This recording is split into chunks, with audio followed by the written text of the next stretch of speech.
ശ്രീരാമ രാമ രാമ ശ്രീരാമചന്ദ്ര ജയ. ശ്രീരാമ രാമ രാമ ശ്രീരാമഭദ്ര ജയ. കഴിഞ്ഞ എപ്പിസോഡിൽ ദശരഥ മഹാരാജാവ് തൻ്റെ രാജ്ഞിമാർക്ക് പുംസവനം, സീമന്തം എന്നീ ചടങ്ങുകൾ നടത്തിയെന്ന് പറഞ്ഞിരുന്നു. ഇതെന്താണെന്നറിയാൻ ആഗ്രഹമുണ്ടാവുമല്ലോ അല്ലേ? ഇത് വളരെ ചുരുക്കി പറയാം. ഗർഭശുശ്രൂഷ സംബന്ധമായി അനുഷ്ഠിക്കപ്പെടുന്ന 2 ചടങ്ങുകളാണ് പുംസവനവും സീമന്തവും. ഷോഡശ ക്രിയകളിൽ പെടുന്ന 2ാമത്തെ ക്രിയ ആണ് പുംസവനം. ഗർഭസ്ഥ ശിശുവിന് വേണ്ടി ചെയ്യുന്ന 3 ക്രിയകളിൽ ഒന്നാണ് ഇത്. ഇത് ഗർഭത്തിൻ്റെ 3ാം മാസത്തിൽ വിധിപ്രകാരം നിർവഹിക്കണം. കാരണം ഈ സമയമാകുമ്പോഴേക്കും ശിശുവിൻ്റെ തലച്ചോറിൻ്റെ പ്രവർത്തനം ആരംഭിച്ചു തുടങ്ങുന്നു. മന്ത്രോച്ചാരണത്തോടു കൂടി ഒരു യവമണിയും 2 ഉഴുന്നും തൈരും ചേർത്ത് ഗർഭിണി ഭക്ഷിക്കുന്നതാണ് പുംസവന ചടങ്ങ്. ശുഭമുഹൂർത്തം നോക്കിയാണ് ഈ ചടങ്ങ് നടത്തുന്നത്. ഗർഭാനന്തരം നടത്തുന്ന ഈ കർമ്മത്തിനു ശേഷം ദമ്പതിമാർ ബ്രഹ്മചര്യം അനുഷ്ഠിക്കുകയും ഗർഭം യഥാവിധി സംരക്ഷിക്കുകയും ചെയ്യുന്നു. ജനിക്കാൻ പോകുന്ന കുഞ്ഞിൻ്റെ നല്ല സമയത്തിനും ഉന്നമനത്തിനും വേണ്ടി നടത്തുന്ന ഒരു ആചാരമാണ് സീമന്തം. സ്ത്രീകൾ ഗർഭിണിയായതിനു ശേഷം 7ാം മാസം ആണ് ഇത് നടത്തുന്നത്. അങ്ങനെ ഗർഭകാലം പൂർണ്ണമായപ്പോൾ ദശരഥ മഹാരാജാവിന് 4 ഉണ്ണികൾ പിറന്നു. കർക്കിടക ലഗ്നത്തിൽ ചന്ദ്രനോടുകൂടി ഗുരുവും, മേടത്തിൽ ആദിത്യനും, തുലാത്തിൽ ശനിയും, മീനത്തിൽ ശുക്രനും, മകരത്തിൽ കുജനും ഉച്ചസ്ഥാനത്തു നിൽക്കുന്ന സമയത്ത് പുണർദം നക്ഷത്രവും നവമി തിഥിയും കൂടിച്ചേർന്ന ശുഭമുഹൂർത്തത്തിൽ മഹാവിഷ്ണു കൗസല്യാദേവിയുടെ പുത്രനായി അയോധ്യയിൽ ജനിച്ചു. പൂയം നക്ഷത്രത്തിൽ കൈകേയി ഒരു പുത്രനെ പ്രസവിച്ചു. അടുത്ത ദിവസം സുമിത്രാദേവി 2 പുത്രന്മാർക്ക് ജന്മം നൽകി. അസംഖ്യം ആദിത്യന്മാർ ഉദിച്ചുയരുന്നതുപോലെ മഹാവിഷ്ണുവിൻ്റെ എല്ലാ ലക്ഷണങ്ങളോടും കൂടി വിഷ്ണു അവതാരം പ്രത്യക്ഷമായി. ഭഗവാന്റെ പരിപാവനമായ രൂപം കൗസല്യാദേവി തൻ്റെ മുന്നിൽ കണ്ടു. ഭംഗിയുള്ള കിരീടവും സുന്ദരമായ കേശവും അതികോമളമായ കുറുനിരയും സുന്ദരമായ കണ്ണുകളും ചുവന്ന പട്ടുചുറ്റിയ അരക്കെട്ടും ശംഖം, ചക്രം, ഗദ, പങ്കജം ഇവയോടുകൂടിയ 4 തൃക്കരങ്ങളും ശംഖുപോലെ അഴകേറിയ കഴുത്തിൽ കൗസ്തുഭരത്നവും ഭക്തവാത്സല്യം വ്യക്തമാക്കുന്ന ശ്രീവത്സം എന്ന അടയാളവും കർണാഭരണം, മുത്തുമാല, അരഞ്ഞാണം, പാദസരം തുടങ്ങിയ ആഭരണങ്ങളും ചന്ദ്രബിംബ തുല്യമായ മുഖവും പണ്ടീരേഴുലകങ്ങളും അളന്ന പാദകമലങ്ങളും കണ്ട് ആനന്ദത്തിൽ ആറാടിയ കൗസല്യാദേവിക്ക് ഇത് സാക്ഷാൽ മഹാവിഷ്ണു തന്നെ എന്ന് മനസ്സിലായി. കൗസല്യാദേവി മഹാവിഷ്ണുവിനെ സ്തുതിക്കുവാൻ ആരംഭിച്ചു. നമസ്തേ ദേവദേവ ശംഖചക്രാബ്ജധര, നമസ്തേ വാസുദേവ മധുസൂദന ഹരേ, നമസ്തേ നാരായണ, നമസ്തേ നരകാരേ, സമസ്തേശ്വര ശൗരേ, നമസ്തേ ജഗത്പദേ.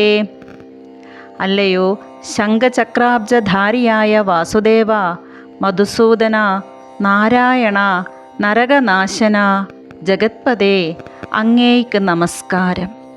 അങ്ങ് മായാദേവിയെ കൊണ്ട് വിശ്വം സൃഷ്ടിച്ചു രക്ഷിച്ചു സംഹരിക്കുന്നു. അങ്ങ് എന്തിനിതൊക്കെ ചെയ്യുന്നു എന്ന് ജ്ഞാനികൾക്ക് പോലും അറിയാൻ പ്രയാസമാണ്. അങ്ങ് പരബ്രഹ്മം എന്നറിയപ്പെടുന്ന പരമാത്മാവാണ്, പരിപൂർണനാണ്, അച്യുതനും അനന്തനും അവ്യക്തനുമാണ്, നിശ്ചലനും നിരുപമനും നിർഗുണനും നിർവാണം പ്രദാനം ചെയ്യുന്നവനുമാണ്, നിർമ്മലനും നിരാമയനും നിർവികാരനും നിരാകുലനും നിരഹങ്കാരമൂർത്തിയുമാണ് അങ്ങ്.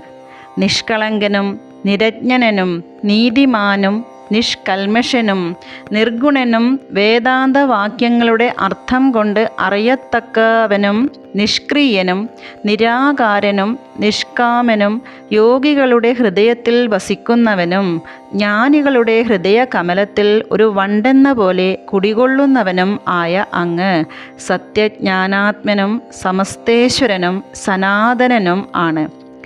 സനകാദികളാൽ പൂജിക്കപ്പെടുന്നവനാണ്.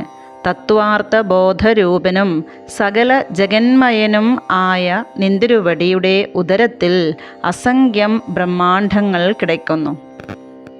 അല്ലയോ ഭഗവാൻ, അങ്ങ് എന്നുടെ ഉദരത്തിൽ വന്നു പിറക്കുവാൻ എന്തേ കാരണം?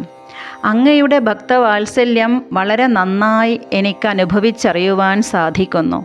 ഭർത്താവ്, പുത്രൻ, കുലം, ധനസമ്പത്ത് തുടങ്ങിയവയിലടങ്ങിയ ലൗകിക ദുഃഖങ്ങളുടെ സമുദ്രത്തിൽ മുഴുകി ചുറ്റിക്കറങ്ങുന്ന എനിക്ക് അങ്ങയുടെ അനുഗ്രഹാശിസുകൾ കൊണ്ട് ഈ പാദകമലങ്ങൾ കാണാനുള്ള ഭാഗ്യം സിദ്ധിച്ചു.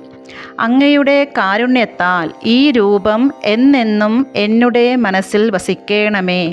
ലക്ഷ്മീവല്ലഭനായ ലോകനാഥ, ലോകത്തെ ആകെ മോഹിപ്പിക്കുന്ന മഹാമായ എന്നെ മോഹിപ്പിക്കരുതേ. അല്ലയോ ഭഗവാനെ, അങ്ങയുടെ ഈ വിഷ്ണുരൂപം മറ്റാരും കാണും മുമ്പേ മറയ്ക്കണമേ. ലാളിക്കുവാനും ആലിംഗനം ചെയ്യുവാനും പറ്റുന്ന ബാലരൂപത്തെ എനിക്ക് കാട്ടിത്തരയണമേ.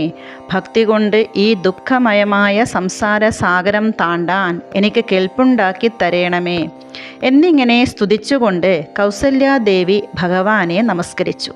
ഇങ്ങനെയുള്ള സ്തുതികൾ കേട്ടപ്പോൾ ഭക്തവത്സലനായ ഭഗവാൻ ഇങ്ങനെ അരുളി ചെയ്തു: അല്ലയോ മാതാവേ, അങ്ങയുടെ ആഗ്രഹങ്ങളെല്ലാം സാധിക്കുന്നതാണ്. ദുർമതം വളർന്ന രാവണനെ കൊന്ന് ലോകത്തിനു സമാധാനം കൊടുക്കുവാൻ വേണ്ടി ബ്രഹ്മാവ്, ശ്രീപരമേശ്വരൻ തുടങ്ങിയ ദേവന്മാർ പ്രാർത്ഥിച്ചതുകൊണ്ട് മാനവ വംശത്തിൽ നിങ്ങളുടെ പുത്രനായി മനുഷ്യരൂപത്തിൽ പിറന്നതാണ്. മുൻ ജന്മത്തിൽ ഞാൻ പുത്രനായി പിറക്കേണമെന്ന് അപേക്ഷിച്ചതിനാലാണ് ഈ ദിവ്യരൂപം കാട്ടിത്തന്നത്. എൻ്റെ ദർശനം വളരെ ദുർലഭമാണ്. ദർശനം ലഭിക്കുന്നവർക്ക് മോക്ഷം സുനിശ്ചിതമാണ്. ജനന മരണാദി ദുഃഖങ്ങൾ അവർക്കുണ്ടാവുകയില്ല. എൻ്റെ ഈ രൂപം നിത്യവും ധ്യാനിച്ചു കൊള്ളുക. മോക്ഷം സുനിശ്ചിതമാണ്. നാം തമ്മിലുള്ള ഈ സംഭാഷണം ഭക്തിപൂർവം വായിക്കുകയോ കേൾക്കുകയോ ചെയ്യുന്നവന് മരണവേളയിൽ എന്നെ സ്മരിക്കുവാൻ ഇടവരും. മരണാനന്തരം എന്നോട് ചേരും എന്നത് നിശ്ചയം തന്നെ. ഇങ്ങനെ അരുളി ചെയ്തിട്ട് മഹാവിഷ്ണു ബാലരൂപം പൂണ്ട് കൈകാൽ കുടഞ്ഞ് കരയുവാൻ തുടങ്ങി. ഇന്ദ്രനീലരത്നം പോലെ സുന്ദര രൂപം പൂണ്ട അരവിന്ദലോചനൻ മുകുന്ദൻ, എല്ലാവരാലും വന്ദിക്കപ്പെടുന്ന പരമാത്മാവ് അങ്ങനെ ഭൂമിയിൽ അവതരിച്ചു. ഹരി ഓം.